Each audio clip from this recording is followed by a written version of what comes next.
Déterminons la tension aux bornes du condensateur quand t tend vers l'infini. Dans un premier temps, il faut qu'on effectue la loi d'additivité des tensions, c'est-à-dire que la tension E, je pars de ce point-là et j'arrive à ce point-là, la tension E est égale à celle-ci qui vaut 0 volts puisque c'est la tension en bande d'un fil, 0, plus la tension UAB, plus la tension au bord de la résistance UR, plus la tension au bord de la bobine UL. D'après les conventions de signes, UAB, c'est UAB. UR, qu'est-ce que c'est? Le courant I arrive dans ce sens-là, UR égale R fois I. Or, le courant I entrant dans le condensateur dont la plaque est chargée QA, I égale D de QA sur DT. Or, la tension UAB, la flèche pointe vers la plaque chargée QA, donc d'après les conventions de signes, très importante à connaître, sinon vous ne pouvez pas faire ce problème. UAB égale QA sur C. Autrement dit, que vaut le courant I? I, la dérivée de QA, c'est-à-dire la dérivée de C fois UAB par rapport au temps. Le C, on peut le sortir puisque c'est une constante. Le courant I est égal à C fois D de UAB sur DT. Autrement dit, que vaut UR? Eh bien, UR est égal à RI, c'est-à-dire R fois le courant I, R fois C fois D de UAB sur DT.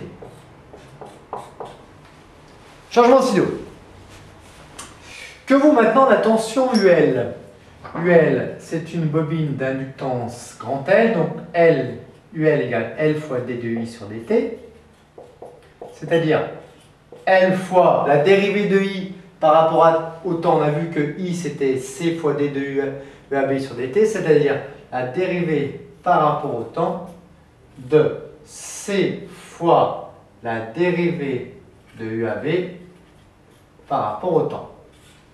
Bien, C on peut le sortir, donc UL est égal à L fois C fois la dérivée par rapport au temps de la dérivée par rapport au temps de UAB, ça fait la dérivée seconde de UAB par rapport au temps.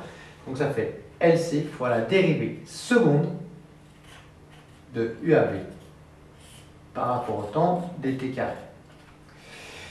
Voilà, donc j'ai maintenant UR qui est ici, RC d de UAB sur dt, j'ai UL LC d2 UAB sur dt carré.